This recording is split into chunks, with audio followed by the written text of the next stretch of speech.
Ariel Helwani in Torrance, California, gearing up for UFC 157 alongside the California kid Urijah Faber, who meets Ivan Menjivar this Saturday night live on pay-per-view. Urijah, it's good to see you, and your hair. You're letting it grow again. I didn't let it grow. It did it on itself, but I didn't stop it, I guess. So, yeah, you're right. Good to see you, man. Yeah, it's been a while. It has been a little bit. It's been a little stretch.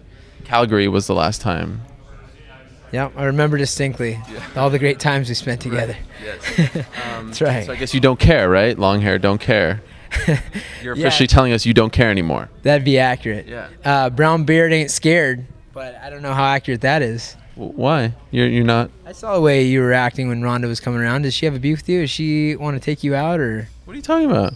I saw you cowering a little bit. Really? Yeah. Now, are you saying that because you're sponsoring Liz Carmouche? No, but I am sponsoring Liz Carmouche. How about that? I just turned the tables. Gorilla shirts going, torque1.net, and this I still haven't met Liz. Everyone's saying we look a lot alike, and I've seen the pictures where they blend our faces together, and it really does looks pretty similar. So it's kind of funny. Although her mom came up to me and said, "You don't look like my daughter," which is a very good feeling in my book. Not to look like someone's daughter. Right. But is it a compliment for you, or is it an insult for her, insult for you, compliment for... Like, who are we giving credit to here when we say you look alike? You know how I think. Okay. It's a compliment to both of us. What a great-looking gal she is. Always positive. Of course. What's going on here?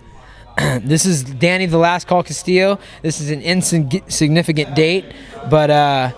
you know, nobody puts Danny Castillo in the corner. I'm tired of him being on the Facebook fights. Oh. You know, and making a stand right now. Making a stand against. I always carry Danny on my shoulder. He has a little chip on his, so I got a little Danny on mine. And he had a big win this past weekend. Huge win. Right. Danny's been changing his life around, and you know, they just cut 16 guys, and I think, you know, they're trying to give Danny, you know, a fight to where he's fighting to stay in it, and he just came out, you know, smelling like a rose. So you have a huge fight coming up. You're not even thinking about yourself. You're thinking about your buddy. That's why you are who you are. I'm just wearing this button because Danny's my boy.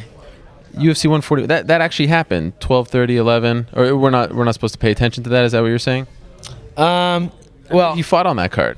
Yeah, he fought on the card, but it doesn't matter. I mean, that's not the tell-all to his career. You're just saying. Is that the correct date? Yeah. It is it? Yeah, it was Brock versus... Steel trap. This guy's got a steel trap up here. Of course. It was on a Friday because they didn't want to have it on 12/31 was a Saturday. They didn't want to have a New Year's Eve card in Vegas. You know, it didn't work out. Unbelievable. That's why you're... what were you? Reporter of the Year? 3 times. 3-time Reporter of the Year. Are you going to retire if you don't get it one year? What do you think? You're a manager, sort of. I would say, what would Abraham Lincoln do? Or... what would Geraldo do? Or Urijah Faber do? Well, I thought you were going to say Geraldo. You've always told me WWGD, right? Yeah. Moving away from that? WWGD. What would Geraldo do? And that's funny because when I came up with that, you met him on the street in New York. Like a week later. Sent me the picture. It was one of the proudest moments I've had for you in your career. Wow. Well, I appreciate it. Let's talk about your fight, shall we? Okay. Did you know 7 years ago you actually fought this man? Who? Ivan. Ivan Menjivar? Seems like no one's talking about this. It's a huge rematch. It is a big rematch, and it's hard when you're building up fights like this to understand where each fighter's been. I've been a lot more in the limelight. I feel like, I don't know if he's been mismanaged or what. I think he took some years off, but the guy is a pioneer, more so than I am. He was George St. Pierre's first fight. When I first started fighting, I watched him fight in UFC against Matt Serra, and he has a win over Joe Lauzon in a boxing ring. He fought me in an ice skating rink. I mean, this guy's a savage, so it's going to be a great fight. What do you remember, other than the fact that it was in an ice skating rink, about that event? And by the way, do you remember which event it was, what it was numbered and all that? I don't. It was TKO, maybe 25? 4. Close. 24? What was it called? You know, it had a name. Something about the featherweights? Eruption. Oh, Eruption. I know. I do remember something really distinct about that fight. I remember, first I had my Uncle Danny and my buddy Virgil in the corner. Neither of them who's ever fought or done anything related. Just like that. Right. Just because there's my buddies. 2006, man. I was only 149 pounds walking around at that time. I was still trying to gain weight. And the doctor that stopped the fight didn't speak any English, and he stunk to high heaven. I remember just being in the middle of a fight, having a huge gash on my eye and thinking, man, this doctor stinks so bad.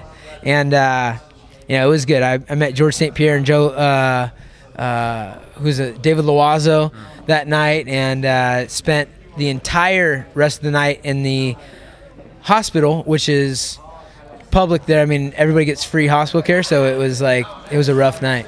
Did you, quote unquote, quit because the doctor stunk so bad you just wanted out? Yeah, that's why I quit. I just threw in my hat. I said, I quit. No, the doctor stopped it because of a cut, and I felt like if I could have communicated, I would have said, like, hey, bro, let's have a talk, man. You're a doctor, educated guy. Like, there's got to be some sort of recipe to take care of the BO. But he wasn't catching what I was putting down anyways. Is this a fight that you even wanted? Like, is this, oh, yeah, one day I'd like to sort of avenge that and actually beat this guy? I think so. I mean, I feel like it was unfinished business, and I was watching Ivan for a while. He went to Japan and was having some big fights over in, I think it was Dream, and I remember always cheering for the guy and then not seeing him for a long time and then being kind of happy that he got back in the picture. So it's a fight that I've been looking forward to. What do you think of Hennon's win over Michael McDonald last weekend? I thought he looked great. I mean, the champions these days have to be extremely well-rounded, and he showed that he is. He had a whole different game plan than he had against me, and he came out victorious against a really tough opponent. So McDonald looked tough too. I think, there's no secret that he's dangerous to stand up, but Barral did an awesome job, and great camp out there he has. So it's good to see. What's interesting about that win, it's kind of wide open now, especially if Cruz isn't able to come back. You look at the contenders out there. Eddie Wineland, he's looked good. Rafael Sansao has won a few in a row since dropping out to 135. Guess who's beat them both? This guy. The California Kid. Right. Could it be that if you win on Saturday, you're back in the title picture? Man, how many times do I have to tell you? Will you ever be out of the picture for Reporter of the Year ever your whole career? I hope not. Do you think you will? I could slip one year, but you'd like to think you will. I appreciate it. And I'm in the same boat, bro. To be at the top of the list, you got to put in the work. You got to be consistent. You got to be persistent.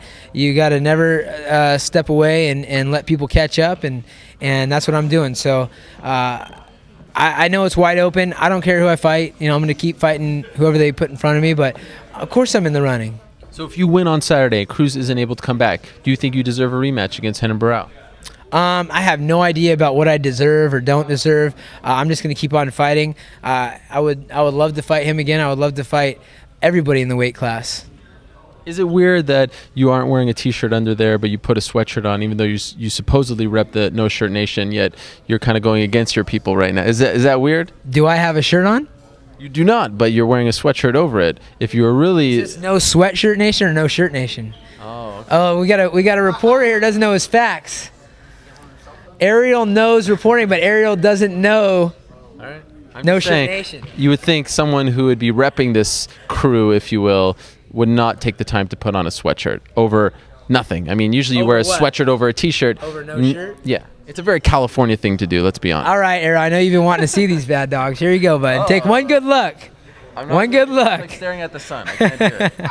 Final thing. I'm cramping in my back. Oh, really? Weight cutting problems. Okay, I'm sorry. Final thing. Will the Kings remain in Sacramento, and what are you doing to keep them there? Oh, man. More importantly, I hope that the Kings do, but save Olympic wrestling. Oh. The Kings, please stay in Sacramento. Olympic wrestling, you need to step up. I mean, whoever put that issue out there and took the wrestlers out of the Olympics is just, it's unfair. It doesn't make sense. Wrestling's the oldest sport in the world, and it saves and changes so many lives. Urijah, always a pleasure. Good luck on Saturday. We look forward to it. Thank you very much.